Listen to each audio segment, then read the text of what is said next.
I serve a living God. And that's how come I have been so confident. Yesterday you saw that I wore white to that place. None of the accused persons wore white. Did you know anything that the rest of us did not know? I knew I was going to be acquitted and discharged by the grace of God. 1, because I knew they had no evidence against me. 2, because I knew I was being persecuted. 3, because I know that their evidence was fabricated and therefore without context, and that when brought to serious scrutiny, they will fail.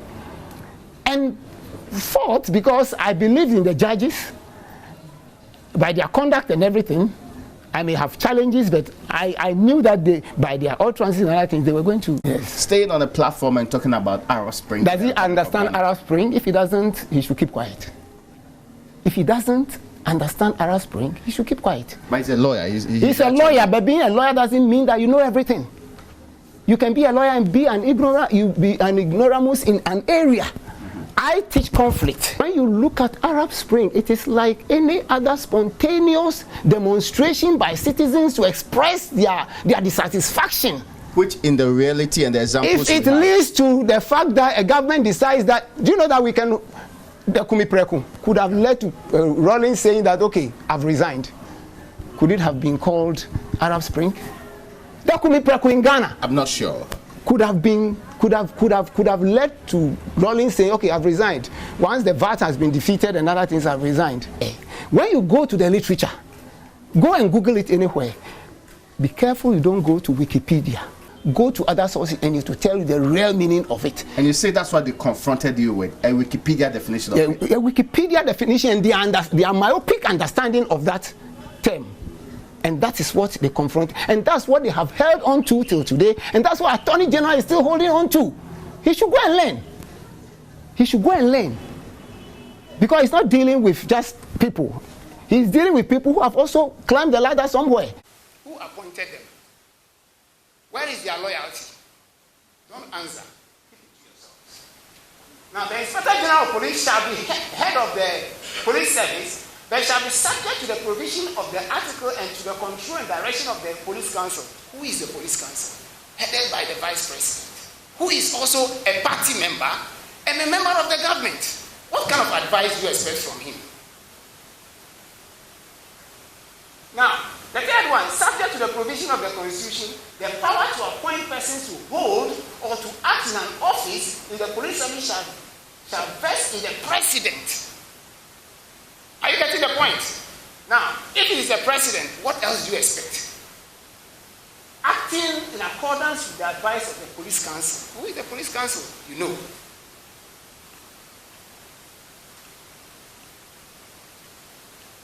Sorry. Now, I just want to go to the police council for you to see the difference. What I'm really talking about. All right. Now, this is the composition of the police council in that. The vice president is a party man. It doesn't matter whether it's MPP or NDC. This is what we have given us, and this is what we work with. Now, a minister responsible for internal affairs, who is he? He's a party man. Then you have the Inspector General of Police appointed by the president. The president can dismiss him at any point in time, and therefore his loyalty is partial. It doesn't matter whether he was appointed by MPP or NDC. His loyalty is divided. Because he can be appointed today and dismissed tomorrow. And the worst scenario is when he is appointed to be acting capacity. It means I'm watching you. That is what it means. Now, the Attorney General is a party man. And you've been listening to ACP Dr. Benjamin Kwesi Agogo. He, together with 2 others, escaped the verdict of hanging by death. He, together with Colonel Samuel Kojo Gameli, a senior military officer, and then Corporal Seidu Abubakar of the Air Force Base. Now, how did they escape? According to the judgment, after the prosecution had called 13 witnesses and according to the judgment, a total of 23 persons testified in this case. The court found that A5, A7, and A10. A5 is Colonel Samuel Kojo Gameli, that's a senior military officer. A7 is Corporal Seidu Abubakar of the Air Force Base, and then A10 is ACP Dr. Benjamin Kosi Agogo. The A5 essentially was, there was a WhatsApp communication that was discovered between him and a nurse of the Citadel Hospital. The Citadel Hospital is the hospital owned and operated by Dr. Mark Palm. That is A1, that's the first accused person, Dr. Mark Palm. And as you may come to realize in the judgment, that hospital became a place of meeting, a place of hoarding, manufacturing locally made guns, and hoarding other pistols and weapons. So there was a WhatsApp communication that was discovered between him and a nurse of the Citadel Hospital upon the arrest of Mark Palm and his friends. There was the allegation that he confessed to knowing about the activities of the TAG group. So Dr. Mark Palm formed the TAG group, that's the Take Action group. So the people who testified, who are soldiers and people of the NIB, formerly BNI, say that he confessed to knowing the activities that the group was involved in, that is, plotting a coup. Unfortunately, the judgment found that they could not back up this claim with evidence, because there are people that were said to have confessed. The evidence was there and it was shown. But you say Samuel Gameli also confessed and you can't show us the evidence. He was only mentioned by his subordinate to Mark Palm. He was said to be one to provide communication support for the coup. So he was charged with abetment. Remember, two were charged with abetment, he and ACP Benjamin Agogo. And he was set free because prosecution could not back their case with evidence. When it comes to Corporal Seidu Abubakar of the Air Force Base, the main thing is that for him, he was seen once, only once, in one of the meetings, the many meetings that were held. But he proved that he had accompanied a colleague of his, like a roommate of his, one Ali Solomon. That is A8, accused person number 8. That they went to the market to buy fish. And on their way, the friend Ali Solomon got a call asking him to come. And you see in the judgment that Next Door Beach Resort is a prominent place in the judgment. It's a 96-page judgment. I took my time to read all of it. It definitely will become seminal on this kind of cases in this country.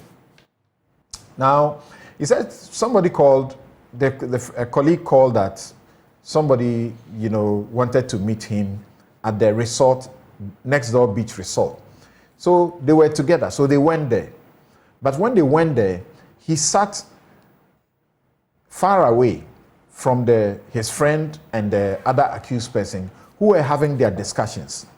So he didn't participate in the discussion, so he doesn't see why he was brought in this matter. And he was never on any of the videos of the group plotting activities. He was charged with conspiracy and the substantive crime of treason. He also got acquitted because there was no case could be proved against him. And then A10, that is ACP Dr. Benjamin Kwesi Agogo, a senior police officer. He was outside of the country and was invited to join the platform due to his public advocacy. And we played you a video. You remember, this is what actually brought him to the limelight. He was leading the police and at various fora by governance entities. He was giving the speeches and driving that we needed to change the constitution, among other things. There had been platforms where I had the privilege of, mounting and speaking with him, with the CDD, Codeo, review of an election. He was there representing the police to speak for them. And I was also there to give a paper, present a paper. So these things made him popular. And the thing was that this is what led to, Dr. McPalm inviting him to join their group. He said he found out about the group and he was told that the group was an NGO that was involved in medical outreach, among other things. So he made a donation of 2,000 cedis to support a medical outreach of the group. The court found that there was no proof that he was ever on the TAG executive platform. So the TAG, the Take Action Group, they appear to have had several platforms. They had a general platform, they had some other platforms, but there was the executive platform. And it appears that it was on the executive platform. It's a WhatsApp group.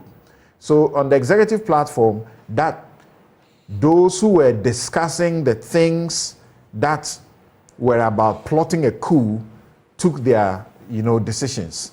And he was not on that platform. So the cross-examination came on. Martin Pebu is sitting here.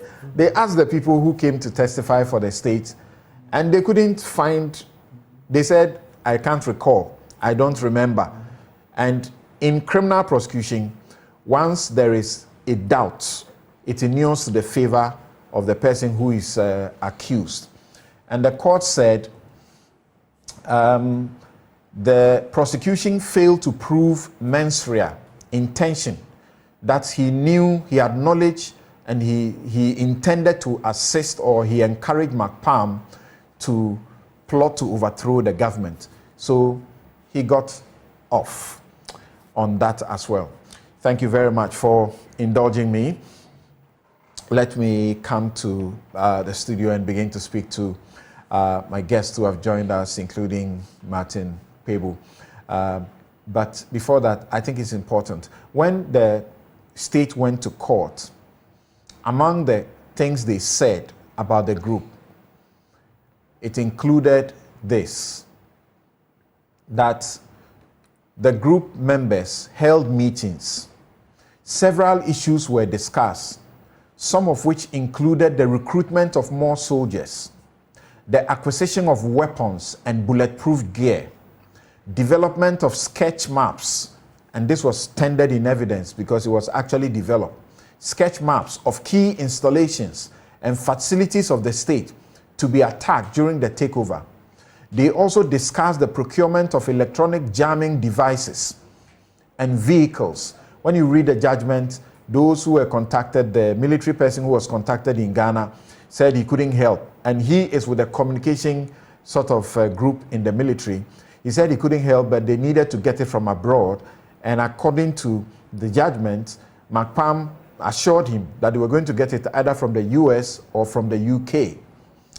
So they also discussed procurement of electronic jamming devices and vehicles that would enable them to take over the National Communications Authority and jam all radio stations except for the Ghana Broadcasting Corporation, GBC, where they intended to broadcast their successful overthrow of the government from. Among others, they spoke about how to capture the president, They also planned to force the president to announce his overthrow once he was captured. There were discussions on whether or not to kill the president in the process of overthrowing the government. To facilitate their communication in the grand scheme of overthrowing the government, the third accused supplied some members of the group, including the 6th, 7th, 8th, and 9th accused persons, with mobile phones. The fourth accused, being a staff of the signal unit, that's what I meant to say, signal unit of the armed forces, and with knowledge of various communication gadgets, was recruited by the fifth accused to support and aid the first accused to procure communication and jamming equipment for the plot to overthrow the government. They contracted the second accused person from Alavanyo to manufacture explosives and pistols.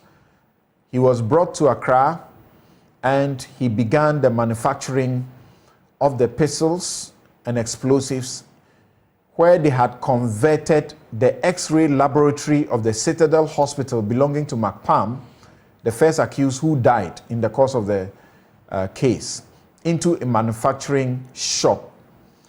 So this will be my attempt to try and tell you what the prosecution was telling the court. But before, I want to read a portion of the judgment here. There was an exhibit G13. Let me interrupt you briefly. The facts you just narrated, the plot of the coup. But then Agogo was not on the platform. Correct. He was correct. So the platform was set up in 2017. Yes. So he has no knowledge at all. So wait, let's get there. Then there was an exhibit 13, a very important exhibit. It was the transcription of the meeting held on the 28th of July 2019. You know, I had begun by saying ACP Benjamin Agogo was outside of the country. Oh no, I understand. So, okay, right. Yes. So the came and testified for us, so you can't be doing it. Yes, Sam. Oh, please. Wait. Let's get there. Let's get there. Yeah. Right. Okay. I did what my conscience and I felt a godly duty I needed to do for a man who had contacted me and was asking me and seeking my advice to help so that we go to the Supreme Court to get the court to make interpretations that will help to sanitize the system, security system. So I went to court to testify in that regard on his behalf, because he has said that, look, everything I've been doing is public. I have nothing to hide, and I don't intend to support any coup. I intend to support a constitutional reform that changes things. And I had the opportunity of, you know, presenting papers at some of these places, IDEC, CDD, Codeo, election review meetings in Aqua Safari with him. And so I just felt it was a godly duty on my part to go and testify for him against all the odds. Thank you. Now, let me finish with this. So they transcribed the conversations that happened in a meeting that was held on the 28th of July 2019. And here is what transpired. In these discussions, with A3 present, and which he contributed to, for instance, discussions were had with Dr. McPalm on how much ammunition will be needed and the casualties. In fact, at page 6 of 28 of Exhibit G13, for instance, A3 was asking whether the trigger for detonating the bombs is like remote control, to which Dr. McPalm responded inter alia that, quote, "We don't want to kill too much. If killing comes, it is just the way it should be. But we should be able to do this in a way that casualties will be on the minimum side." So those things he's talking about are very, very, very dangerous things. They are very, very dangerous. He said they can scatter this whole place. In the same meeting, discussions were had per Exhibit G13 about how to deal with the president, vice president, chief of defense staff, etc. Because if the president moves, everyone moves. And a final point here at page 40 of the judgment. In Exhibit G7, a transcription of the meeting between Dr. McPalm, PW3, and A3 held on 26th of April 2019, extensive discussions of what charges would accrue to the people to be recruited. 50,000 each for about 20 people, and the need to test some of the weapons were held.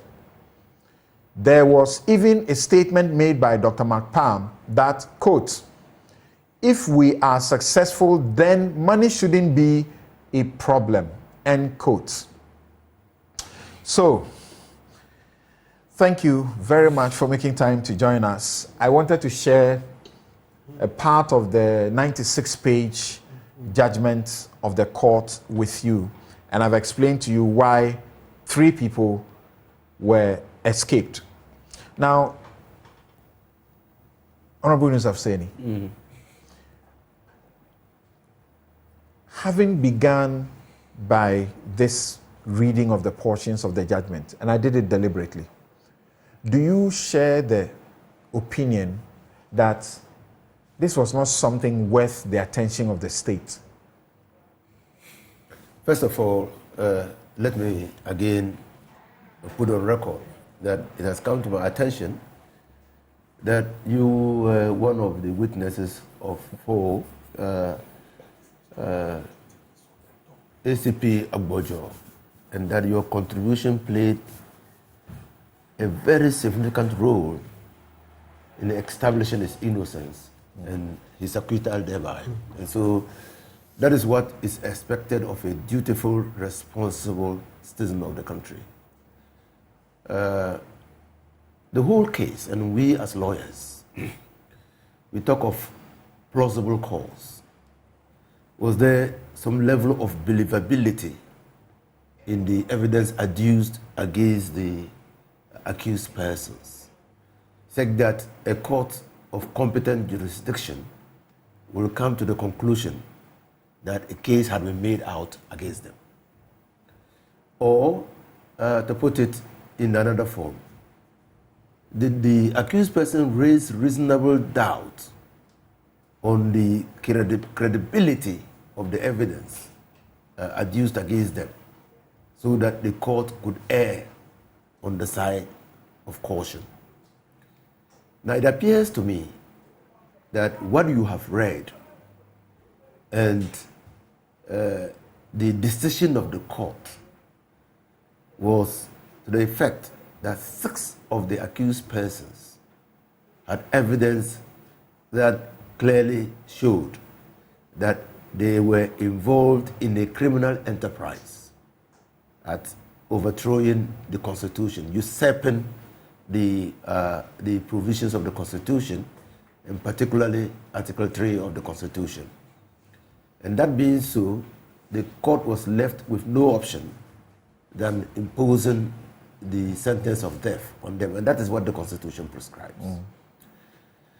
Now, I have said, and I've said it at various platforms, that this doesn't sit well with our knowledge of coups. The facts surrounding the coup plot is not on all fours with what we know about coups. And so many people, and particularly journalists, when the news broke that some group of people were attempting to overthrow the government and had cutlasses and pans and whatnot, I mean, people simply could not believe that anybody in his right frame of mind could be attempting to overthrow a government with a cutlass. But what you have read convinces me to some extent that there was detailed planning on destabilizing the Constitution. And I have said as well that even if they had succeeded, we would have resisted them. Because you see, our Constitution, the 1992 Constitution, established a principle of never again will we as a country want to live under a military dictatorship? And that no matter how useless, reckless, incompetent a government is, we will wait our time to vote that government out. We will not surrender our rights to determine the leadership of the country to any group of military insurgents. And so, and the case also establishes the principle that it doesn't really matter the crudity or crude nature of the weapons, but the intention to destabilize the country is what matters. And the steps, the actus routes that were taken for the purposes of achieving that intent. And that was clearly captured in the judgment of Her Lordship Ifya Sewa. Because, I mean, many people have said, well, these people and the way they went about it. I mean, I have sat in the class. So Justice Ifya Sewa Asare Boche, Yes. Justice of the Court of Appeal, sitting as an additional High Court judge, presided over a panel, Yeah. including Amaliboba, Yeah. Justice Amaliboba, who is also Court of Appeal, and Justice Stephen Opong, who is also a Justice of the Court of Appeal. Yes. So and that's a High Court. But in treason cases, the High Court is constituted by 3 judges, and so we need to get the people to understand that look. But this is a High Court. Why were they 3 judges? Because of the gravity of the offense. Right. And so yes, Justice Ifya Sewa said that. Again, it baffles and confounds many political watchers. Who plans a coup d'etat on a WhatsApp group? It's not the notion of a secure WhatsApp group. It's a phantom. I remember the case of the British teenager who insulted Obama while sitting in Britain. He was fished out and dealt with by the authorities in both Britain and America.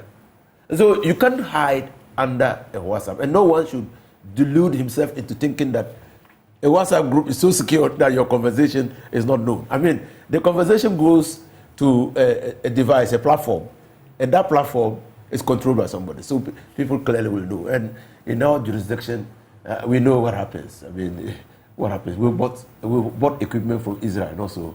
So we know what happens. So don't delude yourself into thinking that. And in any case, no one should think that the answer to bad governance is a military coup. The answer is actually waiting the term of the government to throw it out, or using legal processes like impeachment by Parliament of a president who is not working. Now, Agogo's case, and I've listened to my friend and colleague, Martin was my colleague when we were pursuing the LLM,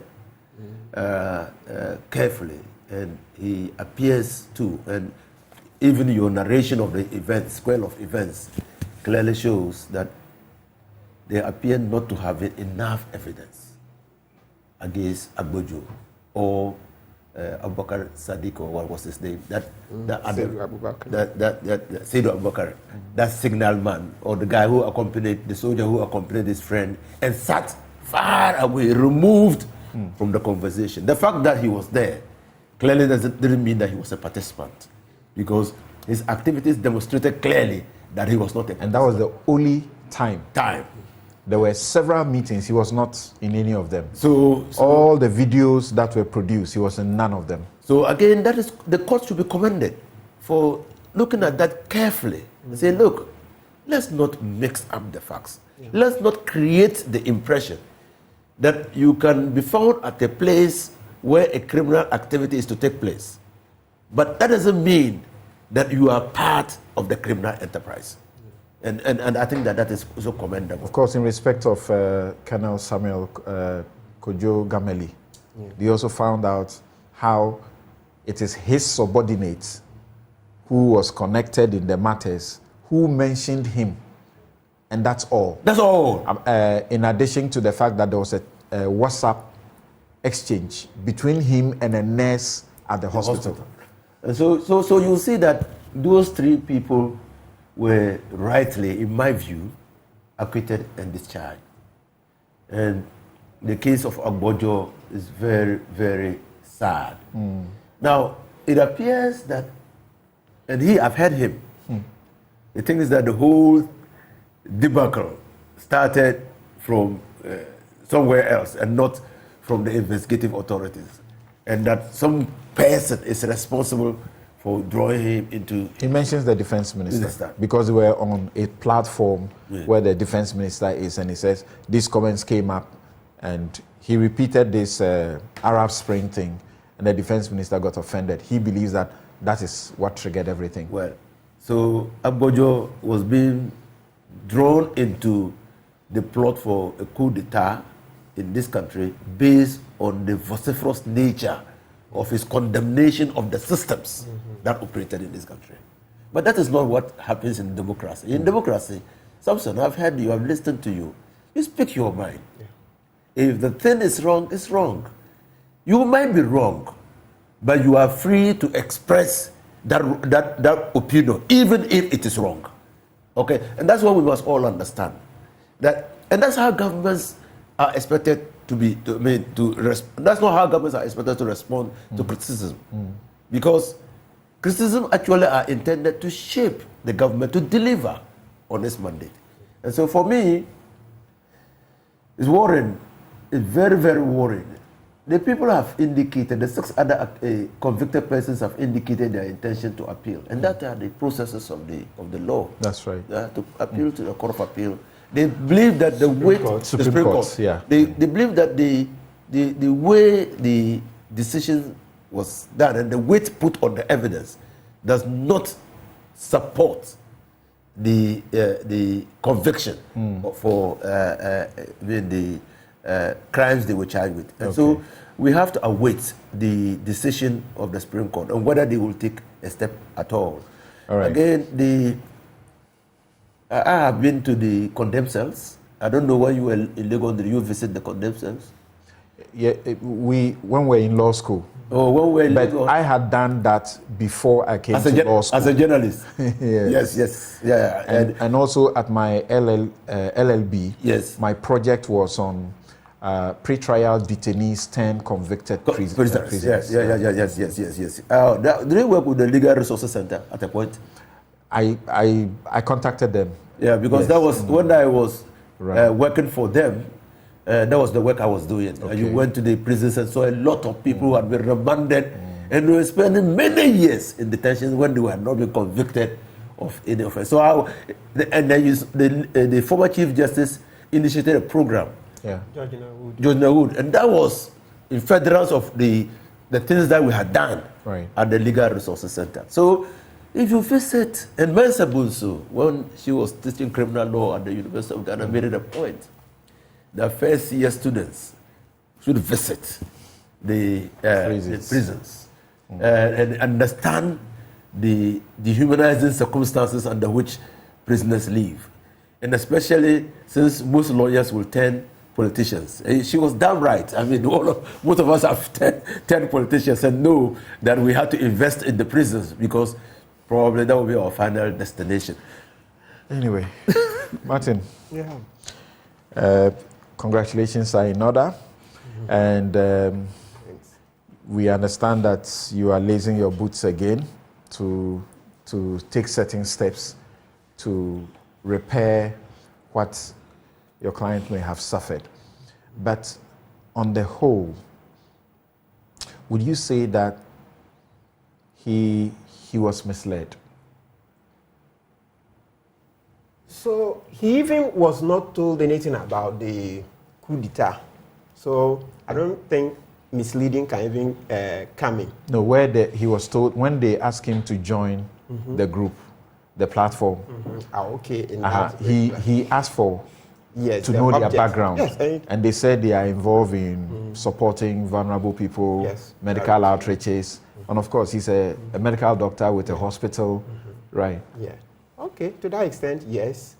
To that extent, yes. But as you said, to the extent that when he joined, nobody ever discussed a coup. That's how come I'm saying, okay, then he wasn't misled. And actually, let's even mention this. The coup, as you rightly stated earlier, sometimes it's good to repeat because the facts are many. The alleged coup, because I can't condemn them, was discussed on the executive platform. He wasn't there. That's right. You see what I was saying? Mislead. A3 set up the executive platform sometime in 2017. Good. And then he put some people there. Yes. It did not include Benjamin Agogo. Excellent. So he had no knowledge at all about a coup. But it's good that he spoke his mind. You see, like you stated in your introduction before going on to the facts, this is a case that vindicates Article 21 of our Constitution. That Agogo has said it over and over, that listen, the police council is not independent. The police is just an appendage of the president, right? And then he goes on to say Arab Spring. And like you rightly say, Arab Spring, you know, we voted for President Coup Plot in 2016 because he preached Arab Spring. It's Arab Spring. What is it? That when he started in Tunisia, how did the young man emulate himself? Because he said there were no jobs, right? So they didn't have jobs, and so they couldn't earn a living to pay their bills. And that's the same thing. You find a Coup Plot, I have them on my phone. You find him sitting at Peace FM and at Arab Spring Abo, Abaini Timinye Juma Man Mebununo, and what, Muntumami. And then Baumia will respond, and there will be jobs and jobs and jobs. And that is what we voted for. And he will turn the economy in 18 months. So for Agogo to write on a WhatsApp page that the conditions are ripe in Ghana for an Arab Spring, he had said nothing. He was just stating the obvious. And you see, Honorable Steny mentioned earlier, this right to free speech. It's not Voltaire, that great philosopher who was noted for saying that I may not like what you say, but I will defend you to death for your right to say what you like. I may not like what you say, but I'll defend you to death for your right to say what you like. Come on. Akufo-Addo, you preach Arab Spring. And that is the message we all bought. We all thought that Mama was so corrupt. And so you would come and do us right. And that's why we voted for you. You come out and you turn out to be more corrupt than Mama. Far more corrupt. So Agogo is being vindicated. This is a vindication of Article 21, the right to freedom of expression. That's free speech. And the right to what? Freedom of assembly. So the freedom of assembly part is where he was giving the tag, Take Action Ghana, guidelines that, if you want to do a demonstration, notify the police 5 days ahead of time. And that's the law under the Public Order Act. Is it 494? Okay, but at least Public Order Act, right? So what did he do wrong? And then he said, yes, you also need a speech. Then he found a speech online and forwarded it. The prosecution went to court and said, Agogo drafted it when they had no evidence. He said he contributed 2,000 to a coup d'etat when they had no evidence. Before we proceed further, it's sometimes good to read. Article 21, it says, all persons shall have the right to A, freedom of speech and expression, which shall include freedom of the press and other media, freedom of thought, then let's go D, freedom of assembly, including freedom to take part in processions and demonstrations. So what did he do wrong in guiding citizens that this is how to go on a demonstration? You say it. So you say it. He's done nothing wrong. So for me, this case is a vindication. Now, you also mentioned the issue of lacing our boots. Yes, you know this case falls within the matter of malicious prosecution. So we are analyzing it to see how we can make up such a case, put such a case before the courts. Because Godfrey Dami from day one knew that there was no case, against Agogo, but he was creating a storm in a teacup. Agogo and Gamele were added so that this will be reminiscent of the coup against Kwame Nkrumah, 1966, military coup police intervention. Yes, in the 1966 coup, it's the military and the police that came in. So Godfrey Dami was just looking for, he sought to create that kind of, what do you call it, recurrence. That, once you heard there are soldiers and you see there is police, then that must be a very good, so to speak. But the Attorney General Dami was not the investigator. He was not the BNI people who investigated this matter. Now, and to begin with, you said the president is far more corrupt. We don't have. The statistics in the last 3 years. No, we don't have evidence 43. I'm coming. 43, we don't have evidence that the president has done. Manasseh's has been involved in corruption. Investigation in lands, something over 500 million. The president authorized that fumigation where there was no basis. So now let's go to my substantive issue. One more case. My substantive issue is this. We'll prosecute President Kufuor under Article 57. That Attorney General was not the one who did the investigation. And when you go through the evidence that was put and that led to the conviction of the 6, does it not appear to you that what the prosecution did, as far as the 3 others who have been exonerated are concerned, was reasonable? Agogo was not on the executive platform. That is monumental and helpful for him. He was not in the country. He was not in their meetings. So that was good. And he's consulting you, and you coming to testify, also very critical. But he was on other platforms of the same Take Action group. Ghana. Under the belief. Take Action Ghana. Take Action Ghana. Under the belief, as he tells the court and everybody, that this was an NGO doing good things.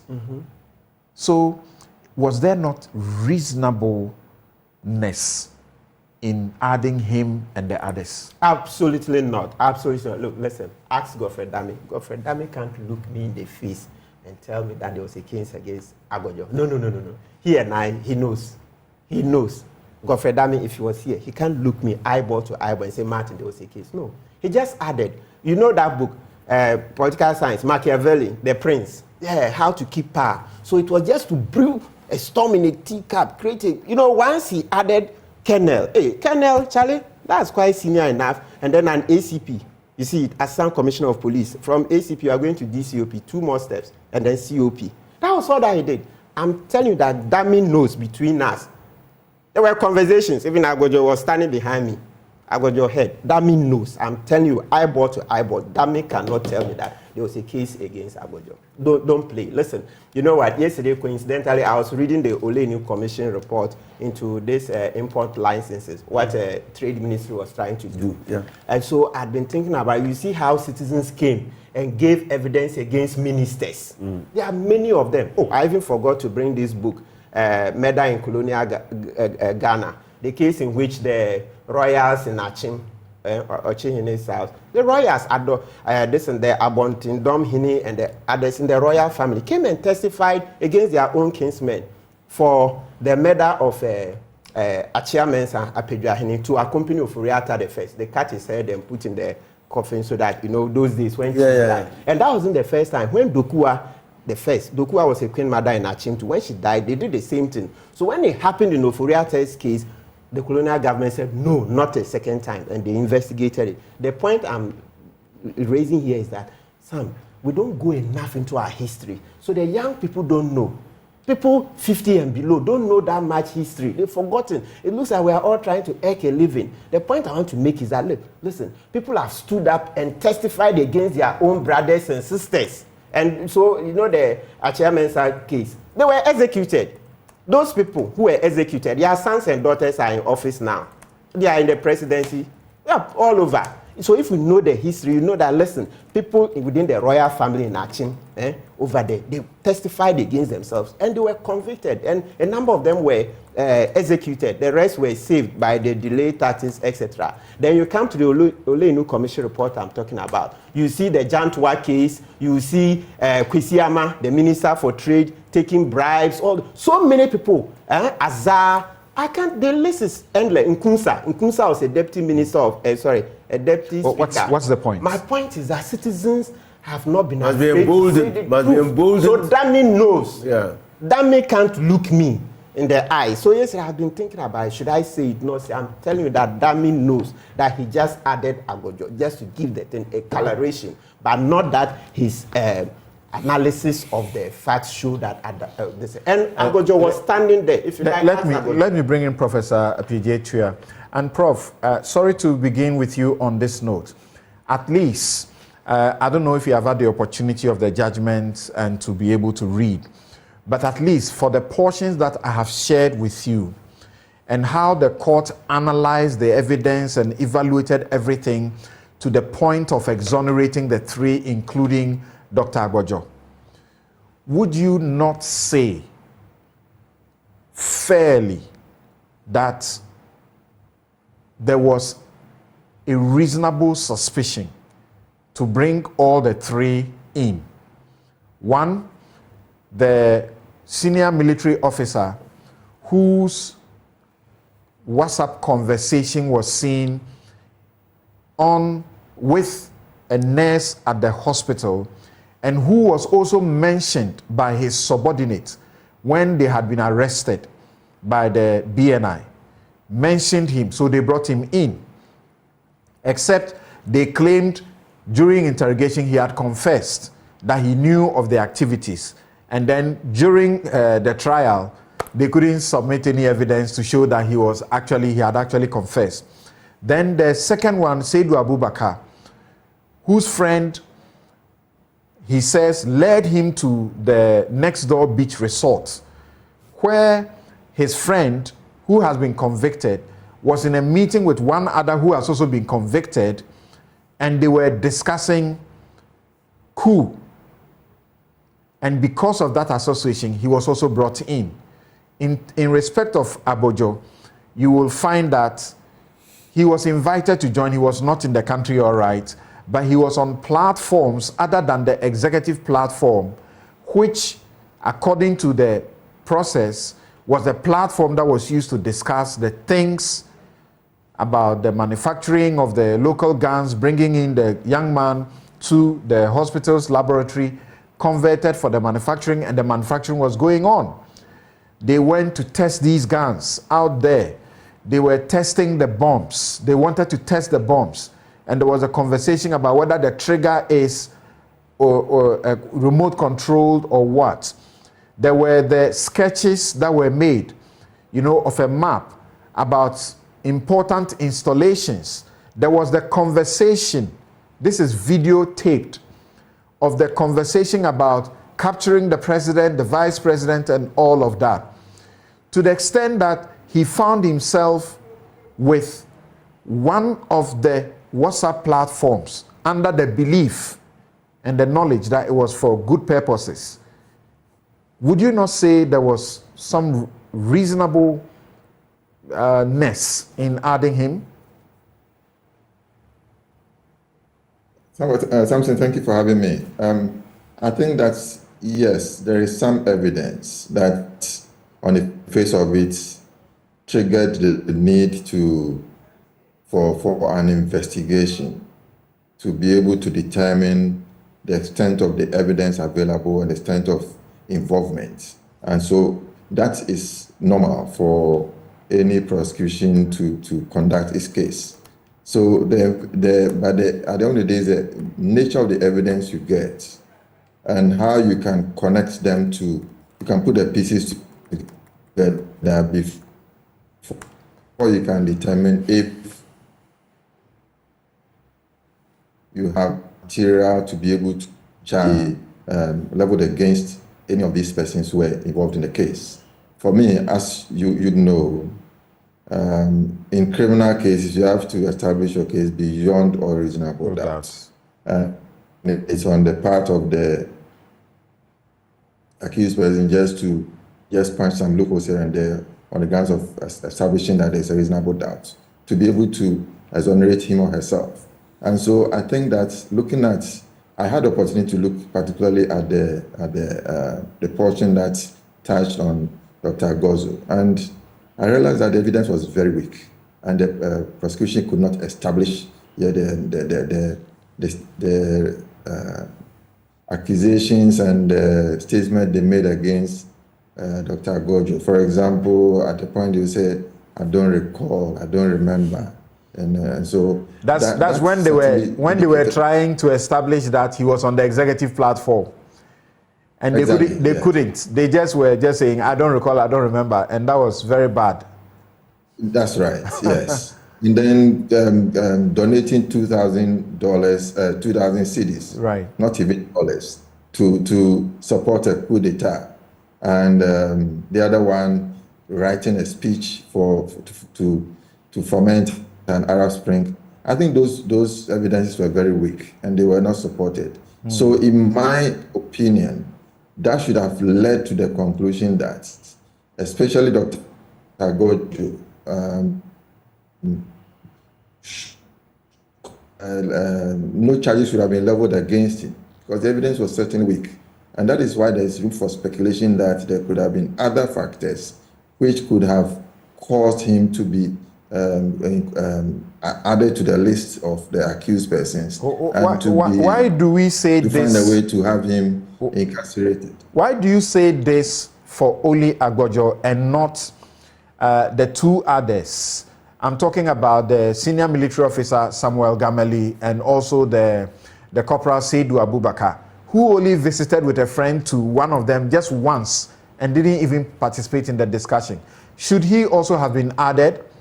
The military man who also was only mentioned by his subordinate and a WhatsApp conversation between him and a nurse in that hospital, which doesn't bother on that subject. Should they also have been added?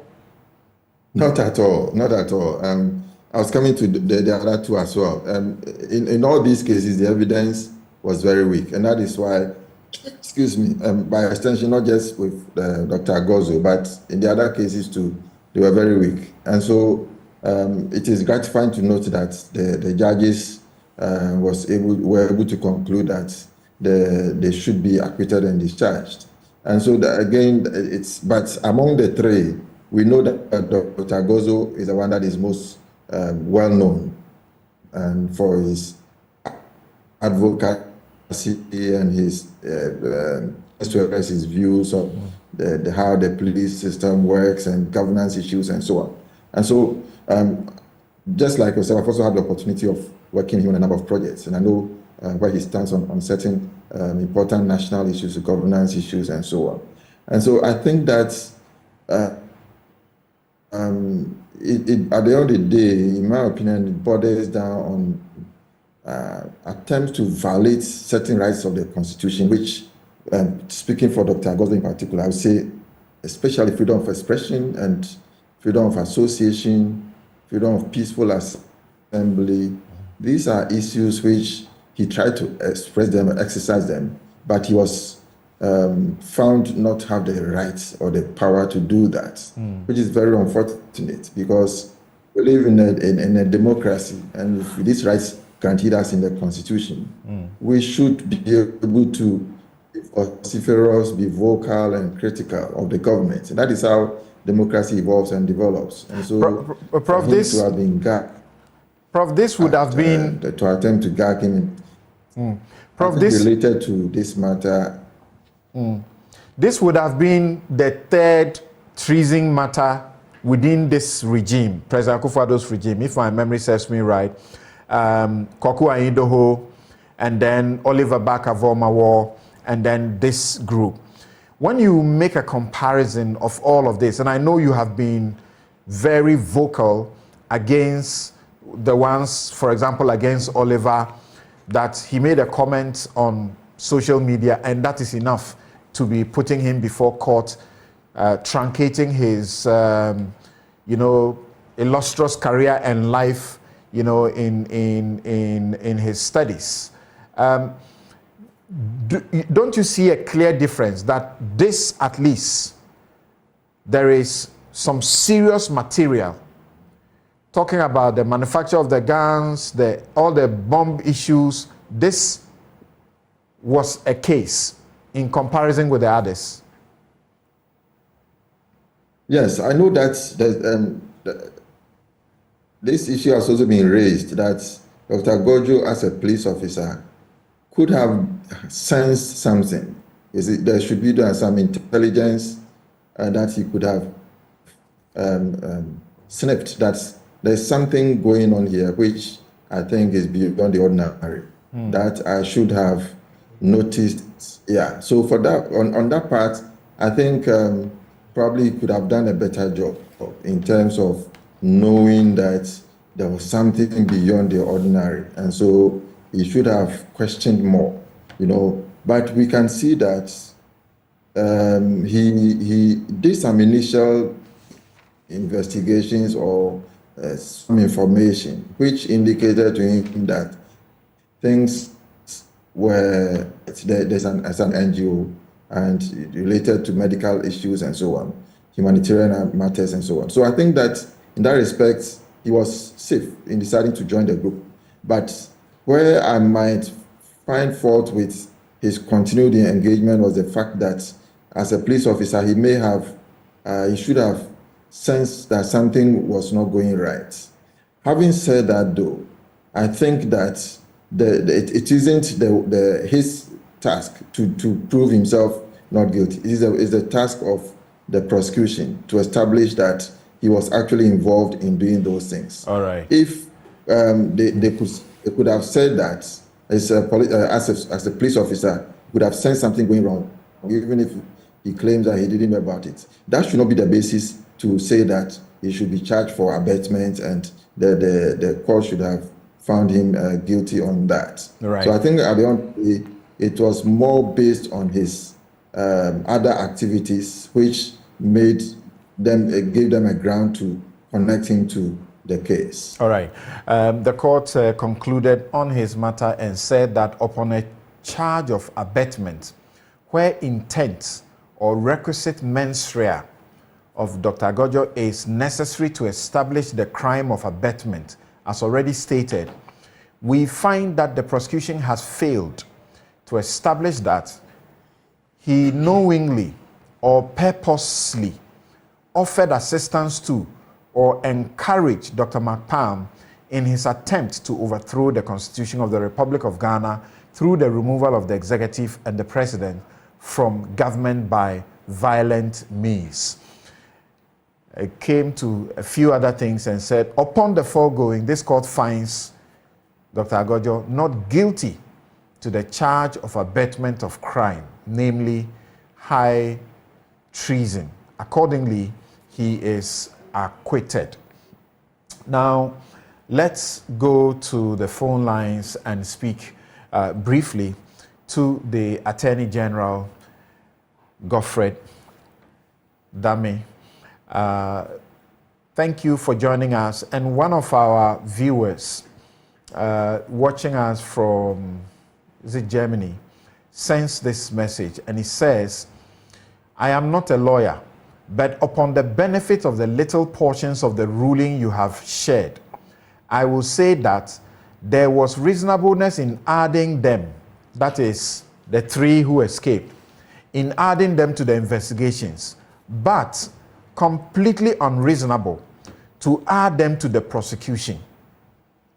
A sound investigation would have revealed ACP Agogo and Colonel Gameli's complete lack of knowledge of what the others were planning. That's why it may have been reasonable to investigate them, but unreasonable to prosecute them. What do you say to such a view for A5, A7, and A10? Your listeners, I think last Wednesday, I had very mixed feelings in court.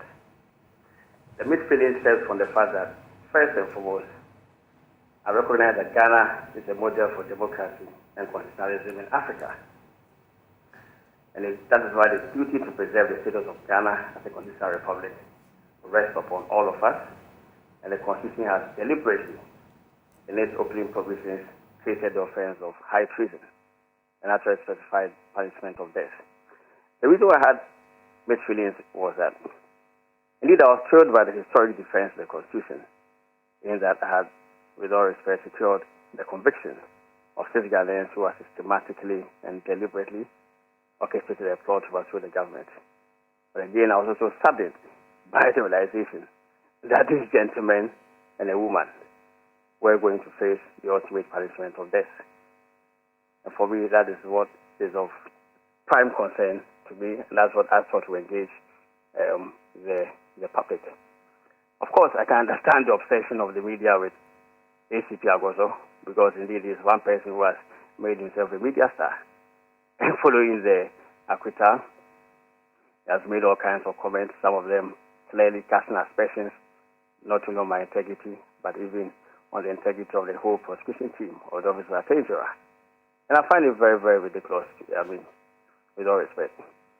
First and foremost, it is important to note that it's not only ACP Agogo who were acquitted. 2 other persons were acquitted. They have been lost in the scheme of things. Of course, that's the lack of ACP Agogo. He wants to make himself a media star. I refuse to respond to comments which border on plain insults. There were plain insults, abuse, and all that held on me by ACP Agogo. I refuse to comment on it. But I'll, however, say that it is very important to note that the court, upon the close of the prosecution's case, found that the case had been made to answer by ACP Agogo. The holding by the court that was a case for him to answer clearly affirmed that the prosecution prima facie had led evidence that reasonably warrant a conviction unless the accused person made a response which cast reasonable doubt on the case of the prosecution. So that clearly shows that the prosecution of ACP Agogo cannot, by any stretch of imagination, no matter the antics that any person may resort to in the media, can be characterized as a very frivolous one, or a malicious one, or an unfounded one. Indeed, the evidence against ACP Agogo clearly showed that he offered pieces of advice to Dr. McPalm, who was the first accused, to replicate Arab Spring demonstrations in Ghana. I'm not really the kind of person who takes the media offering. Indeed, I had never even heard of ACP Agogo until the docket came before me. I had never heard of any comments by him in the media at all, whether he was inciting people to go on demonstrations or guiding them out. I didn't even know him. I'd never even heard of him until the docket came before me. And my duty as a prosecutor, with all respect, the person vested the prosecutor authority in the Republic and also enjoined to ensure that the security of the nation is kept intact, is to ascertain whether, on account of the docket that has been built, there were material that would warrant a prosecution. And I'm saying that it's clearly the holding by the court that there was a case for him to answer after the prosecution had closed his case justified the decision to charge him. Now, the case against him was not only just that he advocated a replication of Arab Spring in Ghana. Indeed, there was clearly evidence that he held meetings with Dr. McPalm, and we all know that Dr. McPalm was the chief architect in this. The guilt of Dr. McPalm clearly would have been established because all the activities of the 6 persons who were found guilty were on the strength of the scheme or the mechanism that he had built. Beyond that, he actively engaged Dr. McPalm and other persons and actually even offered money to support him in those activities. So the finding by the court at the close of the prosecution's case was that he indeed, I'm referring to ACP Agogo, had a duty to explain to the court why he engaged in all those activities. Extracts from his WhatsApp conversation show that he participated in not only one WhatsApp platform that had been set up between the group, but 2 WhatsApp platforms. He was a member of the Take Action Ghana General Platform. He was a member of the Take Action Springboard Platform. And that when he opened his defense, then all these matters relating to how he was not part of the Take Action Ghana Executive Platform then came up in evidence. And clearly, this is reasonable doubts that he had raised. Because indeed, evidence was laid at the trial to show that the very sensitive discussions relating to orchestration of a coup d'etat occurred on the Take Action Executive Platform. So the learned justices of the Court of Appeal who were sitting as additional High Court justices rightly held, in my view, rightly. And indeed, whilst I was sitting in court, listening to a judgment, it's a matter of record that I told the DPP, together with my Deputy Attorney General, that in fact I would actually be pained if Agogo was found guilty. And that clearly, for me, shows integrity. And I say that the conclusion by the court that he was not guilty of the offense, together with it's not just only him I'm concerned about the two other persons who were also acquitted. For me, attested to the strength of the integrity of the judicial process in Ghana. And that's what must be applauded. But any suggestion by any person, court-headed, and who wants to raise unnecessary controversy or cast aspersions on my integrity, that the prosecution was unfounded, was frivolous, clearly will be baseless. Utterly baseless. Because the court found that he had a case to answer. Yeah, so in the discussion generally here, and because I was deliberate about something, because I took my time to read portions of the judgment, right. And you would hear Honorable News Officer begin his commentary by saying that because of what I had read, he took a view that this was a serious issue, yes. Rather than the initial attempts to mock at what had been going on. But I think the issue now here is, you say, for example, that whilst you sat in the courtroom almost 4 hours listening to the judgment, you felt that it will not be good for someone like ACP Agogo, that is A5, A7, and A10, who were exonerated, to be convicted. The question being raised is that you should have seen this before the prosecution. Not at all. Not at all, because I made the point that, yes, the prosecution led evidence to show that was a reasonable case for him to answer. And that's the most material point. The duty of a prosecutor is not necessarily to secure convictions. The duty of a prosecutor is to ensure that a person who is reasonably suspected of the commission of a crime is brought to court and for him to answer to the charges leveled against him. And the duty of the court, of the prosecutor, when he appears before the court, is to marshal evidence that will prima facie establish a case against the accused person. And if the accused person, when he is called upon to open his defense, is not able to cast reasonable doubt on the prosecution's case, that person will have to be convicted.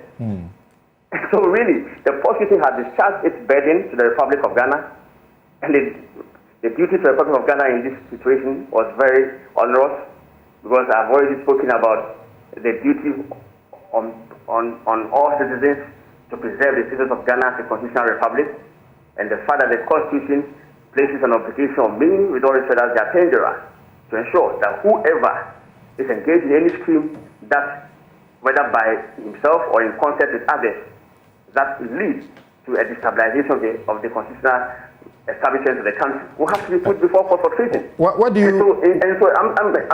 Please hold on. So the point is that we have reasonable basis for putting him together with all the other 9 persons on a charge for treason. All right. The reasonableness of our decision was upheld by the court. Right. What do you say? Go to the prosecution case as a case for him to answer. All right. He was able to establish doubt and therefore had an acquittal. If I were him, I would be going to court. I was going to church and to thank my God. Right. Rather than making all these wild statements about the prosecution being frivolous and all that. Okay. These are what allegations I refuse to respond.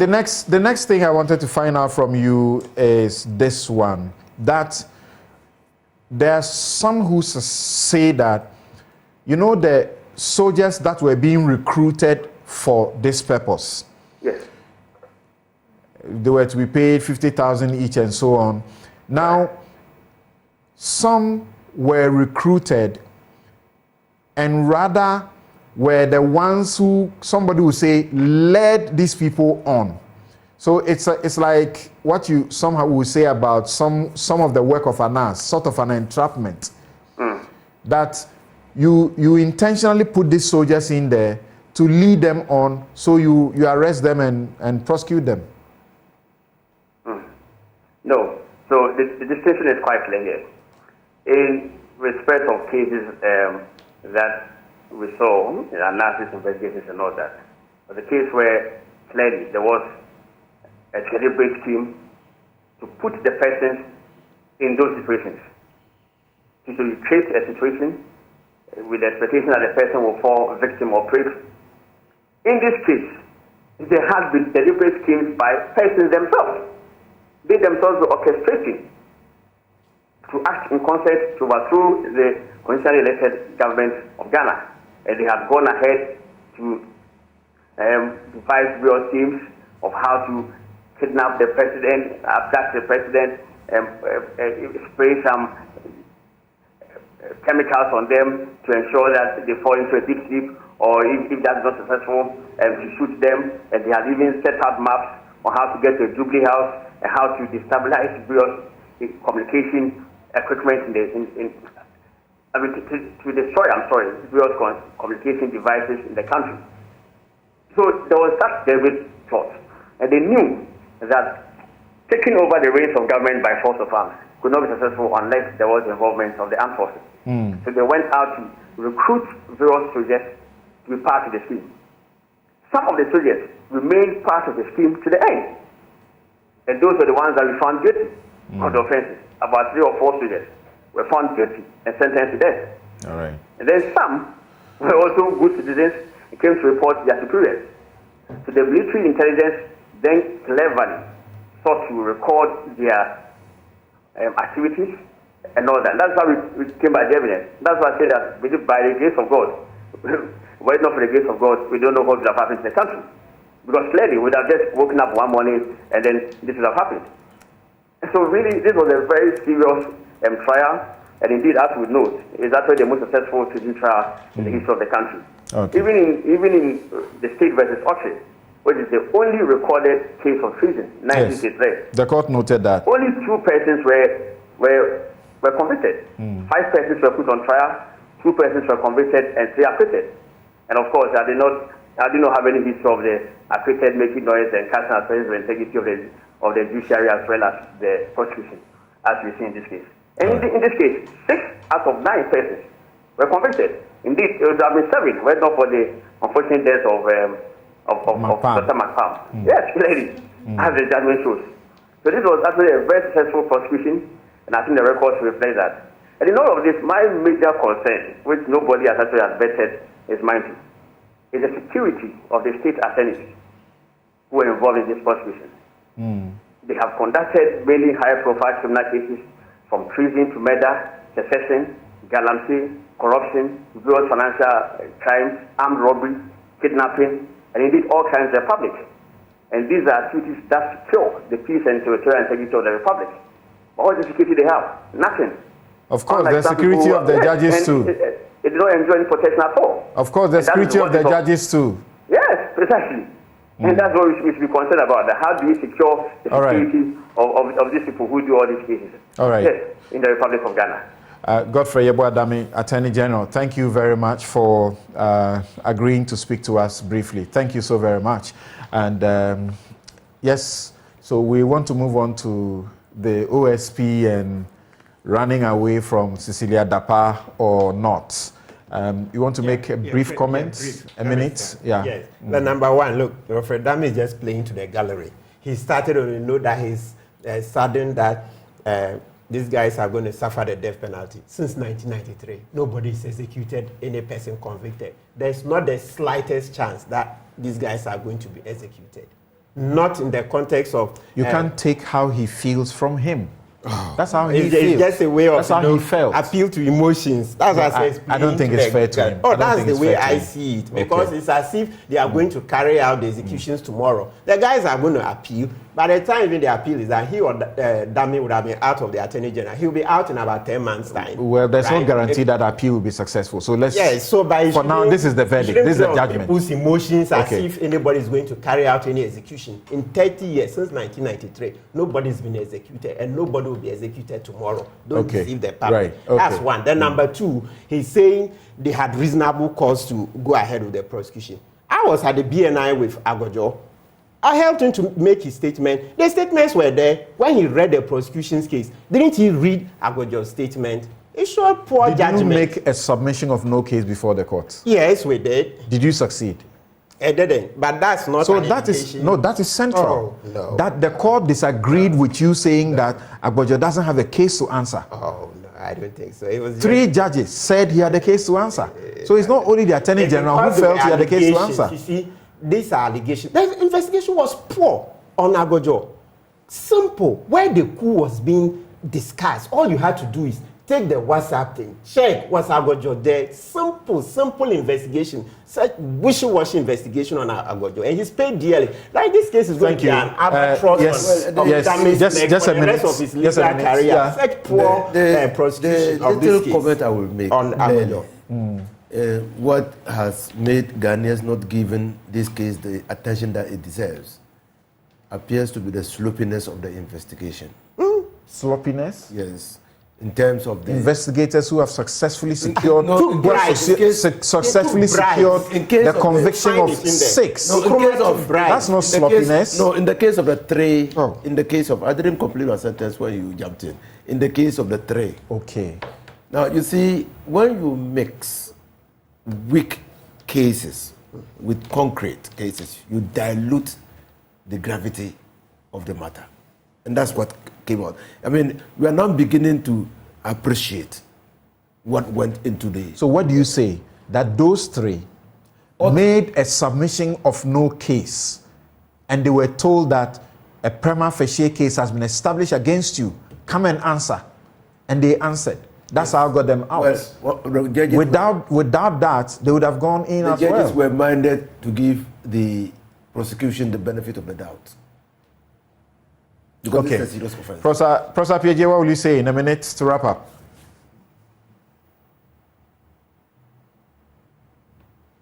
Hello, Prof. Hello. Yes, what will you say in a minute as your concluding comment? Well, I think that's you were asking about the reasonableness of the investigation. Yeah, after listening to the Attorney General, yes, what will be your concluding comment?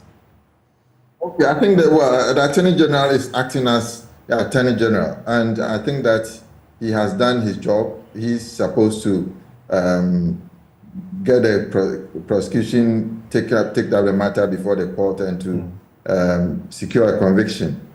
Following that, it didn't work out, and he's hailing that as respect for the rule of law.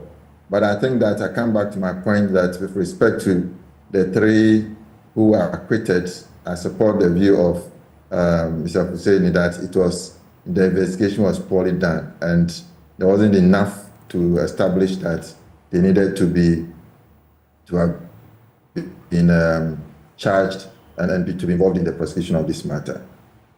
Okay, thank you very much.